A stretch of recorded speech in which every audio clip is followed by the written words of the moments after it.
Hello, everyone. This is Dr. Carrie Bedient of the Fertility Center of Las Vegas. I'm bringing you another episode of Fertility Docs Uncensored with my two charming, magical, and fairy-like, butterfly-ish, gorgeous co-partners and co-podcast hosts, Dr. Abby Eblen from Hi, Nashville Fertility everybody. Center. And Abby's like fluttering away on the screen. And Dr. Susan Hudson of Texas Fertility Center. Hello, everyone. And then we are joined by Stehpanie Levich today. She is the founder and co-president of Family Match Consulting, is also an author. So we're going to dive into really how to manage the holiday season when working through all the crap of infertility. But we will get to that in a minute, because before you did all of this stuff with third-party reproduction and egg donors and surrogacy and all that stuff, you had a kind of interesting first job that led into this. And we have had a lot of guests, but this is the first time I have heard someone describe themselves as, oh yeah, I was a frog. And so we're very glad to have you with us, but can you tell us more about being a frog? Yes, I would be happy to. And you've got to, get your beer money in college somehow. And I chose to do it by performing in a children's theater group at the Santa Barbara Zoo, where I lived at the time. And so every weekend we would put on shows to kind of bring education to children about animals. And my role was that of a frog. And so I had the best legs because, as you can imagine, like there was so much hopping in every I thought about that part of it. and the craziest part was that whenever a child would have a birthday party at the zoo, and it was like sponsored by the zoo, they would get to pick a character from our list of characters to show up to their birthday party. And you would be surprised how popular the frog was. So again, I mean, my quads, they were on point at the time. And I had a Southern accent as a frog. I was kind of like a mean frog. I would like scare the kids. And somehow that turned into me helping people build families through egg donation and surrogacy. I don't know. Go figure. So I want to know more about the frog costume. Was this and That's what I want to know. Was your head covered, or was your face green, or? There was some kind of helmet thing. I have a photo I can share with you at a later point, but I had like little arm things and feet things and some kind of face thing. Yeah. I was That green. sounds pretty cool, actually. Were you a colorful frog? Like, were you multicolored, or were you all green? Mostly Poison green dart with like a frog. black outfit, Okay. in between all of the extremities that were green. so when you would walk into these parties, would it be like in a frog squatting position the whole Oh time? yeah, full on. Oh, wow. I feel like, especially in places where exercise classes are all the rage, like I feel like you have a niche exercise class. Like, forget Orange Theory and Peloton and all the rest of it. Frog Like, it. let's do the frog leg program. Yeah. You heard it here, folks. This is gonna be the new craze. In your next life, this is what you're going to do, Stehpanie. This idea is copyrighted. Nobody else can steal this. This is our idea. Done. Opening everywhere. The zoo animals workout. Zoo animals workout. All right. Gosh. So Are y'all ready for a question? Yeah, We're let's do ready. it. Okay. I am a 30-year-old with primary amenorrhea and low estrogen due to empty sella, flattened pituitary. I have a small but healthy uterus, normal breast development. I was given estrogen pills at 16, which jump-started my periods. I couldn't stay on estrogen because I have migraines with aura. I am on progesterone pills and calcium and D3 to support my bone health, but I only get one period a year on progesterone only. To make matters worse, I have a low-grade glioma diagnosis in 2020, which means I will never be able to get pregnant safely before or after chemo. I require gonadotropin injections and letrozole to stimulate ovulation before egg retrieval with the goal of pregnancy through surrogacy. Is this even safe, worth it, given my medical issues? You've got a lot going on. Holy cow. A lot to unpack. So sounds like the base of the question is I think two parts. One is with her medical condition, is she safe? And the other half is this okay for a baby during surrogacy? And of course, the only people who can really answer is it safe for you are the doctors who know all the details, because especially with a glioma, when you're looking at that, you're absolutely right in that a lot of the times the treatment is radiation and or chemo. And in the process of doing that, you destroy all the pituitary tissue. So you require IVF in order to supplement those gonadotropins that stimulate the eggs. Which And it sounds like so- she needed anyway.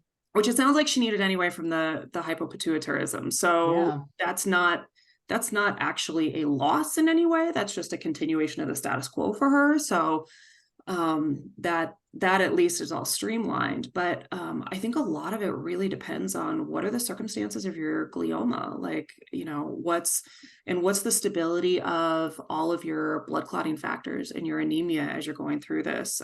Can you get to this before you get chemo? Can you Yeah, and that's what I was wondering. It almost sorry to interrupt, but it sounds like she's already gotten some chemo, and that would be my question. Like, how long ago did you get the chemo? And if it was within the year, probably your eggs are not going to be real great to freeze. But if it's been a while ago, she said 2020, I think. If it's been 2020, then probably that's okay for right now. It sounds like it's stable. If she's had this since 2020, it's been 3 years now. Right. Yeah.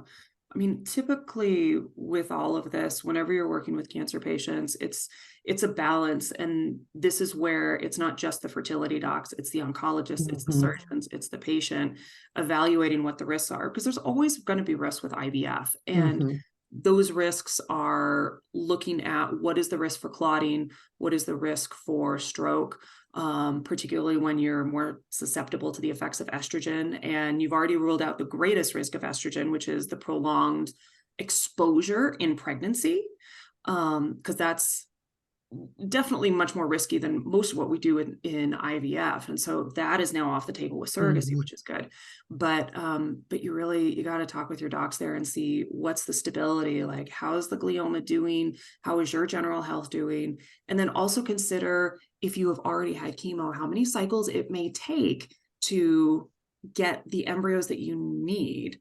And it sounds like, Susan, did you say she had already had letrozole and gonadotropins, or that's just what she was going to I think she was require? planning on using injectables and letrozole to stimulate for egg retrieval, essentially letrozole to keep her estrogen level low Right. and Yeah. then to Yeah. stimulate. So it doesn't sound like she's done it yet. So I kind of agree with you guys. A lot of this depends on what your oncologists say. I mean, I wouldn't think that for the most part, using gonadotropins and letrozole are going to do anything to stimulate a glioma to grow. Those aren't typically estrogen and progesterone receptor dominated cancers. It's really just, are you at a state where it is safe for you to do so? And once you have clearance from your oncologist that you can move forward, and your oncologist and your fertility doctors can work together to figure out what you need to be on for anticoagulation, all those things going into it. So it really depends on the stability of your disease and making sure that there's no risk to you for undergoing anesthesia or anything like that. And usually the migraine with aura component, that's a relative contraindication to doing IVF. It's not an absolute contraindication. And so, yes, we try and avoid it, but that by itself is something that's more potentially workable based on what you were describing, especially with using the letrozole. So, I hope that you have the best of luck in your journey, and I hope that you get all of the embryos you could ever want, and you have the best surrogate ever that you really like, who becomes family for you, and that your journey is less complicated than it has been up until this point. Absolutely. All right. So today, as I said, we were joined by Stehpanie Levich, who is the president and founder of Family Match Consulting. And so she is also an author of a children's book that focuses on essentially celebrating all the ways that families can be made. And as we were talking about, all right, what do we want to do and how do we want to approach this? Because you talk with so many people and have so much experience, we thought we might go into going into the holiday season, how do you deal with everybody around you as you're in the midst of an infertility journey, whether you're at the beginning, the middle, the end? How do you go about that? So Stehpanie, we are so glad to have you with us today. Thank you so much for having me. Yeah, the holiday time, I mean, it can be tough and complicated for many reasons outside of infertility, but especially when you're in the throes of that, and there's so much focus on family and people wanting to know about you building your own family. Are you, when, all the questions, it can be really, really difficult. And I'll share what I decided to do. So 10 years into working in the infertility world, I was diagnosed with unexplained infertility. Nothing was working. IVF finally did, which I'm so thankful for. And I've got my little 8 and 10-year-old miracles. But, I got to the point where, I mean, I live and breathe infertility, IVF in my day-to-day work. But I got to the point where even the questions coming towards me personally were getting to be too much. It's like I needed to shut it off and kind of go inward and deal with it internally with my husband. And even like my parents and my in-laws, it came from such a loving place of just wanting to know where everything was. When's this happening? When's this happening? Have you tried this? Like it comes from a loving place, but I just couldn't for a while. I needed to just deal with it myself. And so the decision that I made, and this is something I suggest to a lot of my clients when they're trying to figure out who to tell, when to tell, if to tell, is to perhaps think about sharing very generally about maybe what you're considering, what the next steps might be, but changing the timeline if that makes sense for you. So for example, within my own IVF, I would maybe be having an embryo transfer like a few weeks, from that point of conversation with my parents. And when I would share it with them, I would say a few months down the line, this is when it's going to happen. And that way,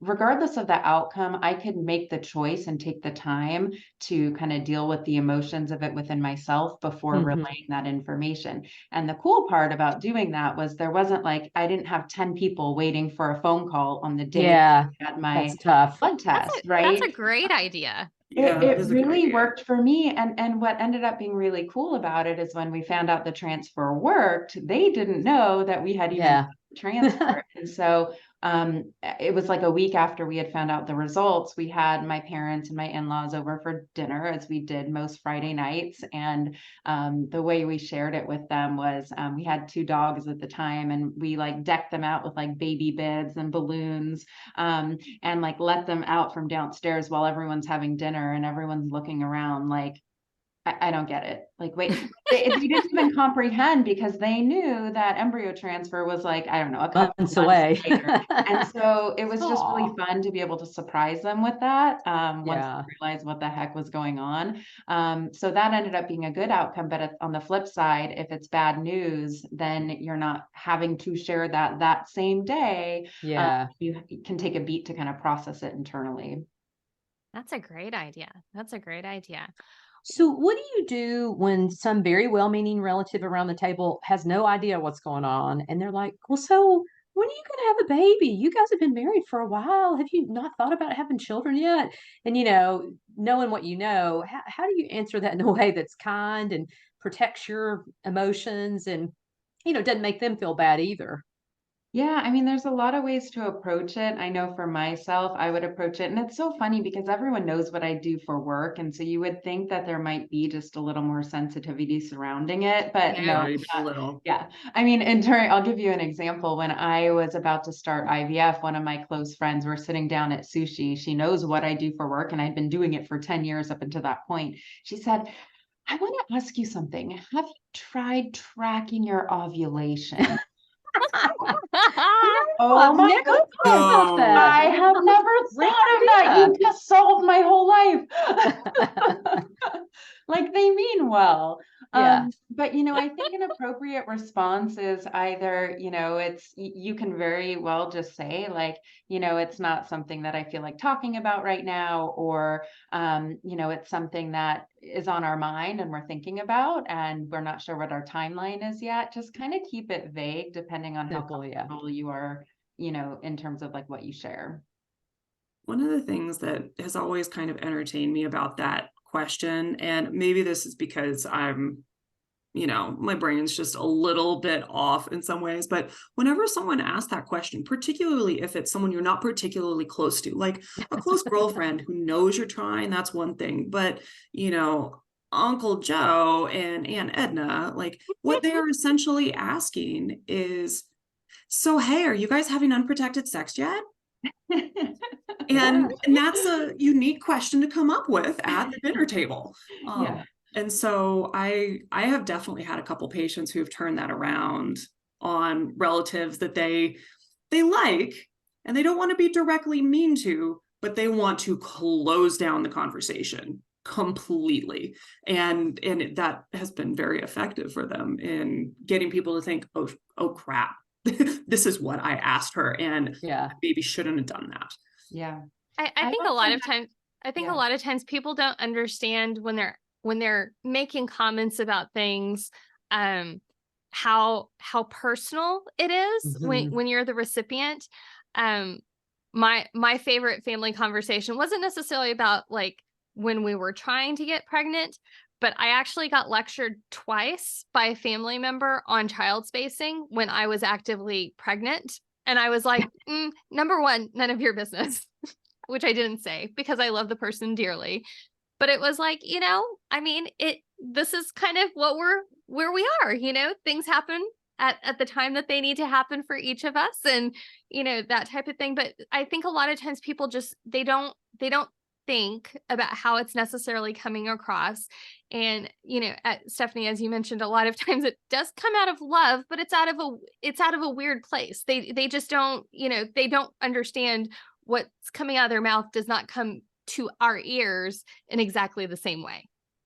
Yeah, not at all. And I feel like this is a generalization. This is not always the case, but a lot of times, like the older generation, it was more acceptable to have these conversations and ask these questions. So in my experience, like it was older relatives that would just like ask without thinking there was anything wrong with it. But I think the more conversations like this we have, the more people will realize that these are really personal questions that can actually stir up a lot of heartache for a person. Well, And yeah. I think knowing what we know too, I always assume when I go somewhere and I meet somebody who's married, a couple years, I assume that they're trying, and I assume that they really want to be pregnant. Whereas people that are not in the know are kind of the opposite. They assume they're not trying and they don't want to be pregnant. So therefore they're like, hey, so when are you going to start trying to get pregnant? They don't assume. And, and I find that again and again, so many times when my husband and I first started dating, even before we got married, we would go to parties and, lots of young reproductive age people were there. And it dumbfounded my husband in terms of how many of his really close friends would come up to me and know what I did. And they're like, oh, hey, we've been trying for, and they'd start asking me all these fertility questions, and it's like, in reality, a lot of them had really been trying and, they just didn't want to spread the word around to their friends, so. You're right. It's funny how we kind of approach these things from a different lens of I'm the same way as you. I assume everybody's trying and having a hard time. And it's funny, my experience, working in infertility for over 20 years, being adopted myself, my mom lost her uterus when she was 13 because of just a random fluke infection. My kids were through IVF. I legitimately forget that like babies can be made the old fashioned way. Like that's I think all babies are made in a lab or, they come into their families through adoption. Like sex is actually a thing that makes babies. Like, yeah.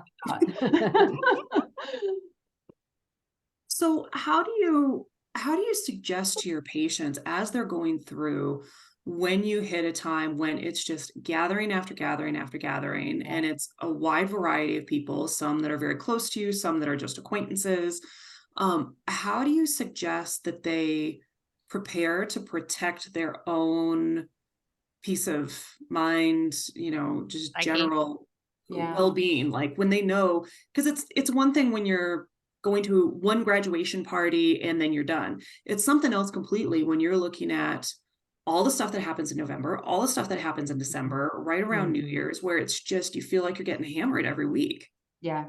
I think there's a number of ways to approach it. First, it's important to kind of have like your set answers in your mind before going into these events, just anticipating the questions that, may come. And so it's almost like just saying a script in your mind, that's not something I want to talk about, or, we'll see. Well, and just leave it at that, whatever that kind of answer is that you have in your mind to give. The other thing, depending on the dynamics within the family, is if it's not you, but perhaps, I don't know, a family member who's hosting or something. And again, this just depends on the family. But if you're comfortable with that person having a conversation with everyone coming in advance to say, look, this is a touchy thing right now, and we're just not going to talk about it, and kind of prep everyone. Sometimes that can be the best path.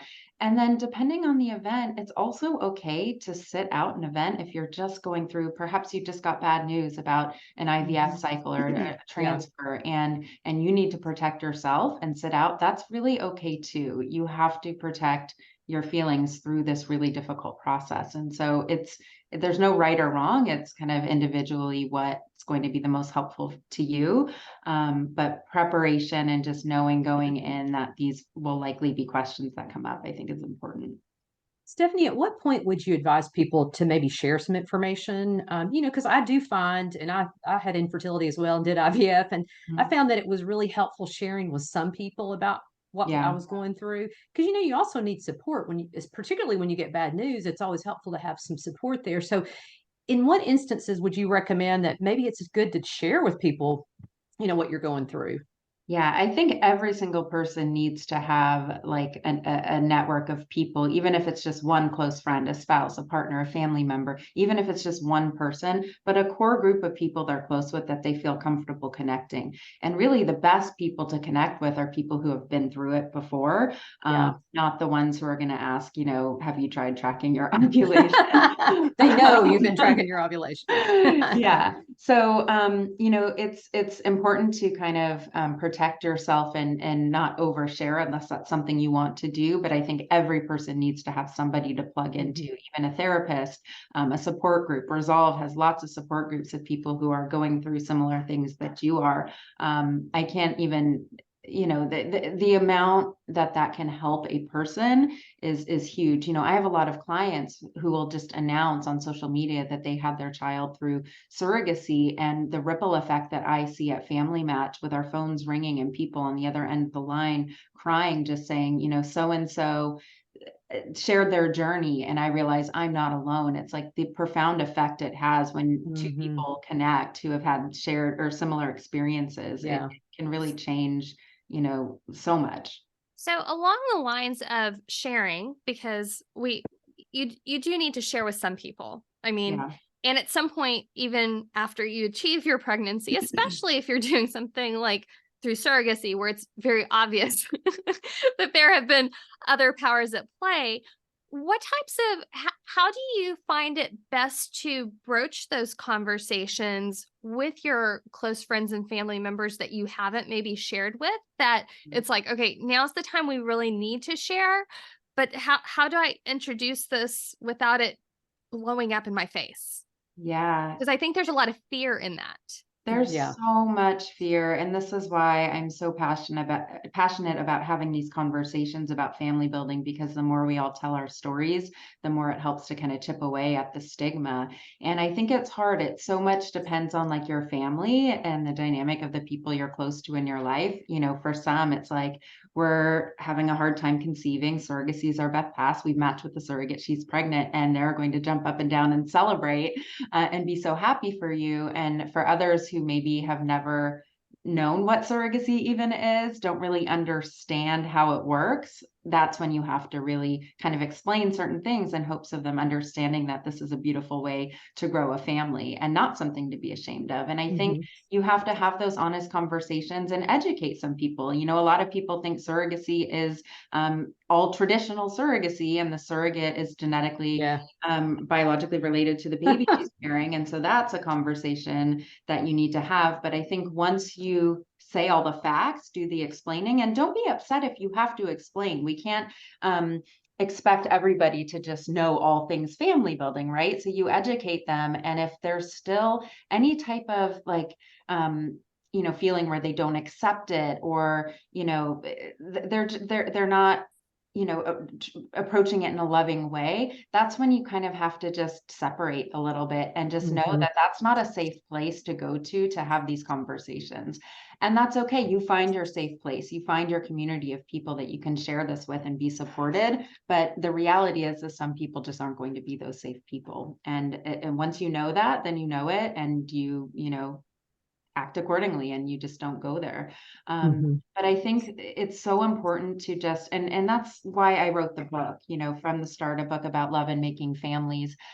We want to normalize these conversations, not just to the people and adults in our life, but to our children, because in doing so, it helps to remove that stigma. And really, all family building should be celebrated, and it's our job to really introduce that to a child in a very celebratory way. Yeah, I always say babies are miracles. No matter how they get here, they're all miracles. Amen. It's so true. I mean, especially I'm sure you as fertility doctors, it's like you realize what a miracle Oh every yeah, human on this planet is. Like the stars had to align absolutely. perfectly for us all to be here. I mean, it amazes me to this day that you can take a little tiny embryo that's 100 cells big, and 9 months later you have a full-grown baby. I mean, it's a miraculous process. It really, really is. It That's so really cool. is. And so I don't care how any human came onto this planet, whether it's adoption, surrogacy, egg donation, sperm donation, Yep. IVF, whatever, like it's a miracle and should be Mhm. celebrated.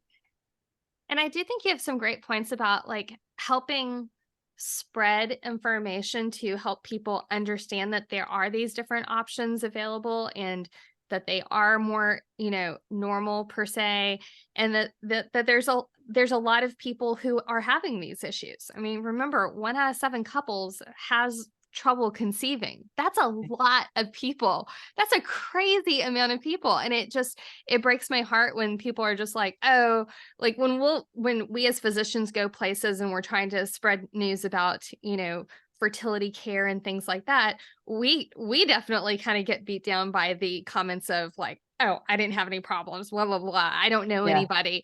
And My husband just had to walk around the when bed. people say that, I'm like, if you don't know anybody, it's because you've never asked. Yeah. and, Yeah. and it's Or maybe because Or you you're not haven't come trusted. across as that safe person that they can connect with. And so it's not in your reality because nobody's disclosing or sharing with you. yeah, yeah. Yeah. How do you enlist other folks to help you? So ideally, a patient and their partner is on the same page, but I always tell my patients, you cannot rely solely on your partner. They are equally all in on this as you are, and they're dealing with their own stuff. And a lot of times patients and partners don't necessarily fully communicate because they're each one's trying to protect the other one. So Mhm. how do you get other people who are trusted involved to help you, or even people that you kind of trust but don't necessarily want to give the full story? Like, how do you pull those people in to help your cause at work, at family functions, at friend functions, wherever it may be? Like, what can you say to them? How can they help you? Because most people just want to help, and they don't know how. And so what are things that they can do to help folks avoid that, get out of it, all of those things? Yeah, well, I think, it just depends on who you trust in your life to have these very private conversations with. I don't know if you know Carol Lieber Wilkins. She's a dear friend and colleague, and she wrote a book. And what she talks about in the book is how there's a difference between something being secret and something being private. Yes. Mm. And I love that so much because when something is a secret, there's this negative, Yeah. connotation to it. And it can almost seem as though if it's a secret, then this thing is bad or wrong in some way, whether that's Right. IVF or a child being conceived through adoption. Like we never want to treat those things as a secret because then it's kind of perceived as like wrong. Now, if something's private, it just means that, you want to protect the information and be careful with who you share it with. And everybody has the right to privacy. And so deciding who you want to bring in to share this private information with and that you trust to keep that private, I think is important. And I know so many people who have found really deep connections by reaching out to people through support groups online, Facebook groups, communities online of people. I mean, I know people who have been friends for years, even after finding success in this journey, meeting while they were going through it. And now their kids get together and they have these long-term friendships. So I always go back to, you know, finding somebody who has been in the throes of this process in some way, who can really relate to you, is important. And you brought up a good point as far as like, let's take a married couple, for example. You know, they can't be all things to each other at all times. And their process in grieving and you know, processing kind of what they're dealing with is also going to look different, whether it's male infertility or it's the female, right? So if it's you know, male factor, let's say, he needs to talk with somebody who has been through that is not his spouse or partner, because her feelings surrounding this are actually very different than his. Mm-hmm.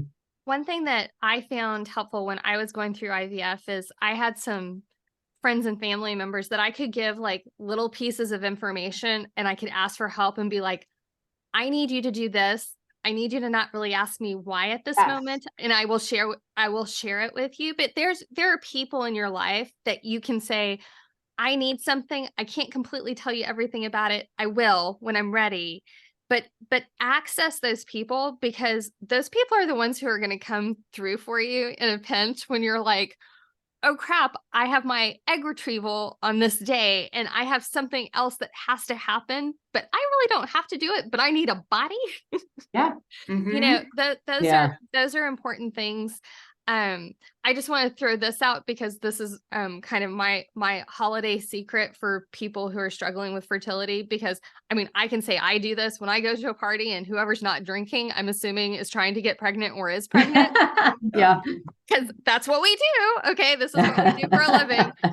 And so what I encourage is sparkling water in a glass with a lemon or lime, and everybody will think you have like a gin and tonic and you have something in your hand. So you're not like staying there. That's a great idea, Susan. I love that. It really works well. That is a secret. I like that. You know, you're more comfortable if you have something in your hand and you're talking and everybody else isn't like, oh, why don't you have a drink? You know, that type of thing. I see you're not drinking tonight, Sparkling water, lemon and lime, it works well. Or That's there's brilliant. always when you have, you know, a partner or something. I have seen many people water plants with wine over the years. And you get the glass of whatever and you just hold it. You don't actually drink it. You just hold it. Or you kind of swap with your partner throughout the night. And so, you know, they would normally drink 2 drinks over the course of the night anyway. Well, the difference is you're just holding one of them and you're just kind of gradually rotating throughout the night. And so they get their 2 drinks. Keep track. Yeah. And that, you know, you keep track and nobody asks questions, because I'm the same way. We've picked up so many people who are trying to get pregnant by just, oh, I guess that's happening now. Okay. Yeah. No, I think that's a great idea. Oh, I just had another question and it completely fell out of my brain, because of course it did, because we got talking about all the holiday stuff. When do you advise your patients to tell people or to not tell people? Because some people feel very strongly about, I'm using egg donation and that's not going to be accepted, or I'm doing IVF and that is not accepted by my culture. How do you tell people to deal with that? Yeah, I mean, again, it comes back to, is it a safe place or not? And I think for other adults in a person's life, nobody has to tell anybody anything about their family building. Where I think it differs is when it comes to the child. I do believe that every human has the inherent right to know more about who they are and where they came from. And so I think that disclosure or that truth needs to be told to the child. But again, I think it just depends on the family. And it breaks my heart, you know, I'm sure you've seen it too, people whose family, due to cultural differences, it's just not something they will ever accept. And that's a really tough thing. And I think how everyone approaches it differs. I mean, I've seen families break because of this, and that is absolutely heartbreaking. Yeah. I mean, my hope is always that through education, people can come on board. And I've seen that happen. A lot of times they're, not accepting of this is because they just don't understand it. They've never been exposed to it. But again, if they can't, then you have to decide, well, what does this look like? But I think no matter what, having these open, honest conversations with children are so important, and celebrating how they came into this world again versus treating it as like a dirty little secret. One thing that I would like to kind of piggyback on that is when you're talking about having somebody safe to go to, also know that somebody safe may not be somebody who's part of your core group. And That's right. that's okay. That's okay. Because sometimes your core group needs to live in their little bubble. And Right. that's okay. But for you, you do need to find somebody safe, but you need to know that sometimes you may have to go outside of that core group, and that may be a little uncomfortable. But I think in the end, it will give you more peace in your heart. For sure. And sometimes just connecting or plugging in with somebody who is not in touch with your core group can feel safe in a lot of ways. People reach out to me all the time, a friend of a friend of a friend, and they're like, hey, do you know anyone who knows something about surrogacy or who has gone through IVF? I get calls all the time, and these are not people I know, but I end up plugging in with, and they call me and let me know what's happening on their journey. And I don't know their friends. I'm not going to call their friends and say, hey, did you hear that, so-and-so is going through the process? Oh, she just had a failed cycle or whatever. Like, I don't know her people. I'm safe, right? And so someone completely disconnected from your core group can actually be really comforting. Well, and on a different but related note, sometimes this is a tricky situation and tough to figure out. But I think a lot of the stress that I see for patients is, oh my gosh, I'm gonna have to miss work. How many Mm, times? 5, 6, 7 times. And, I don't know how I'm gonna get coverage. I don't know how. So I find that a lot of times, and this is not going to work for everybody, but I see it a lot for teachers. If fortunately, I've had several teachers whose bosses or principals have gone through IVF themselves. And so once they feel comfortable disclosing that, then it's like it makes the stress level go from here way down here because the boss understands and the boss is going to give them some grace and let them miss a little extra work. And, I think it depends on who your boss is. And, I mean, that doesn't work for everybody. But I think if you can let some of those people in your circle, if you trust them enough, then I think that will help decrease your stress level as you go through all these treatments and go to all these doctor visits. yeah, I agree with that. It is very time consuming. Yeah. Are there any simple resources you have that you tell your patients to work with of, okay, I know I'm going to have to explain this to family, friend, boss, work, whatever. I don't have the time to go through all of it and to make sure you really understand it the Yeah. way that you probably need to or want to. And so go to X place to figure it out. Are there any simple resources like that that you use? I think Resolve has a lot of amazing resources. And then I think it's really specific to what they're dealing with, right? Like, is it IVF? Is it surrogacy? I think that changes where you need to seek information. Anybody can call me. I'll be happy to share. I always want to be a resource to people who are navigating all of the, tricky parts of all of this. But yeah, I say Resolve is a great place. There's a lot of therapists who specialize in infertility. If Mhm. anyone wants to or can plug into someone who has the language to really explain these things, I think that's really helpful. One thing I'd like to piggyback on that too is that when you're talking about counselors and psychologists and those types of things, there are people who are specifically trained in Mhm. fertility and especially third party reproduction. And so, even if you have somebody that you've been following for a long time for your like mental health for everything else, sometimes it is good to reach out to a specialist in this field, just like people come to see us as infertility specialists. There are certain things that are unique to the fertility population that we just want to make sure you have the right resources for. Yeah, exactly. Fabulous. Well, thank you so much for joining us today, Stehpanie. We were very glad to have you. So thank you for this discussion. Thank you so much for having me and for all the amazing work that all three of you do. Thank you. It is absolutely you. our pleasure. To our audience, thank you so much for listening, and be sure to tune in next week for more.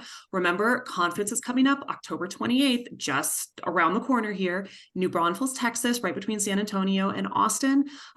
Be sure to sign up. We've got a special VIP event, all the things, and would love to see you in person and help build some of that community we've been talking about today. You can also visit us on fertility.suncensored.com to submit specific questions. All questions will be answered on our podcast anonymously for the Ask the Doc segment, or even leave us episode ideas. So don't hold back. As always, this podcast is intended for entertainment and is not a substitute for medical advice from your own physician. All right, we'll talk to you all soon. Bye. Bye. Bye.